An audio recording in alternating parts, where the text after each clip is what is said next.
Welcome to the 2016 Mid-Season Spotlight. Normally, we save enormous meta-changing updates for the preseason, but this year we're shaking things up.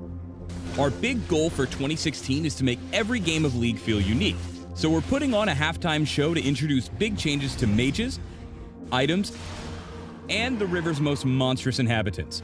It's time for some mid-season magic.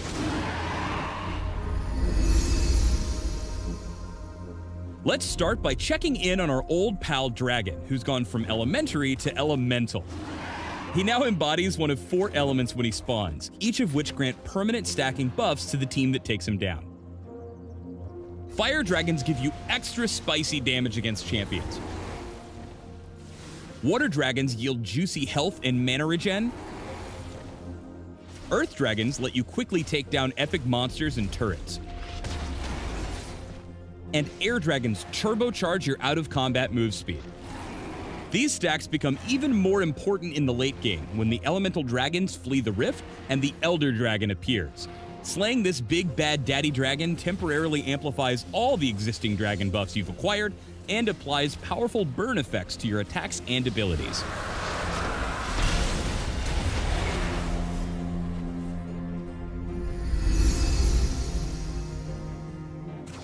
Meanwhile, on the other side of the river, our bug-eyed buddy, the Rift Herald, is also looking a little different these days. The big purple critter now spawns only once per game, but packs one hell of a buff inside that tough little shell. Crack open the Rift Herald and pick up the buff to become corrupted, granting extra dueling power whenever you're away from your allies. Best of all, the Herald's buff is clingier than your average barnacle and sticks around even through death. It also lasts a long time.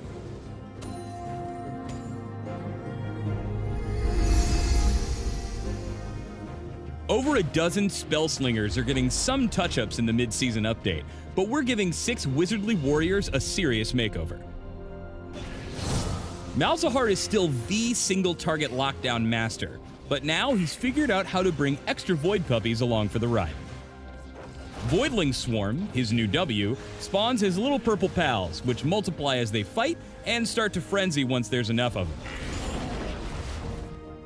We're also gifting Malzahar with a new damage-reducing passive, so the Prophet of the Void can occasionally ignore big playmakers and slip right past the enemy front line. Vladimir is the slippery blood mage with insane lane sustain, and we're escalating his ability to leverage his health bar to lay down the herd.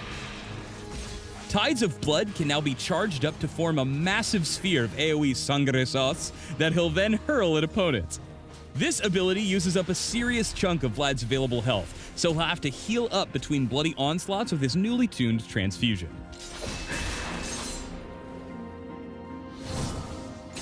Zyra is the control mage with the greenest thumb in League, and her new passive lets her spread even more flora across the rift. Garden of Thorns causes seeds to periodically sprout around her, and casting spells, like her newly fertilized Deadly Spines, produces an army of deadly plants to surprise attackers.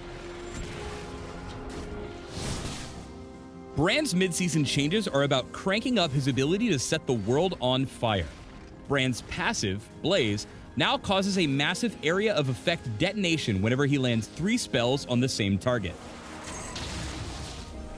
When enemies huddle together for safety, it's time for the Burning Vengeance to light them up and set off a chain reaction. When the enemy team is fleet of foot, Cassiopeia is the serpent with a solution.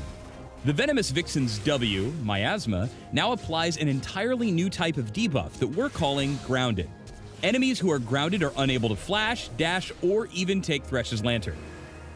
Cass's new passive grants her movement speed per level, but this doesn't stack with boots. In fact, she's not even allowed to buy boots in the shop. She can't wear them. How is she going to put them on? Vel'Koz is the tentacle geometrist to call when you need long-range magic damage. In addition to deconstructing enemies, the Eye of the Void's basic abilities now apply stacks of research to his opponents. This upgrades his Lifeform Disintegration Ray to deal 100% Grade A Void-approved true damage to all research targets.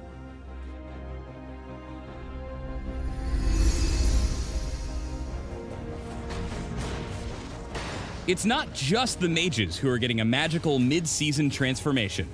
As with the marksman itemization changes earlier this year, we're altering AP items to augment how you contribute to the fight. We've loaded some extra ammunition into the Hextech Revolver, so it deals bonus magic damage and upgrades into a trio of endgame items. The new Hextech Frost Cannon slows swift-footed killers with a spray of icy shards, while the Hextech Rocket Belt lets you dash forward and hose them down with flaming bolts. To complete the set, our old friend the Hextech Gunblade has a tweak active effect that blasts baddies with instant damage. We're also making changes to familiar tools like Tear, Chalice, and Catalyst to alter the way champs utilize their mana pool. We'll save the full item breakdowns for the patch notes, but the idea is that high uptime utility champions will lean more heavily on mana regen, while heavy damage dealers will want to build a big stockpile of flat mana. This is just a high-level overview, and we'll need your feedback to help keep us headed in the right direction. Check out the 6.9 patch notes for a more complete list of the mid-season changes.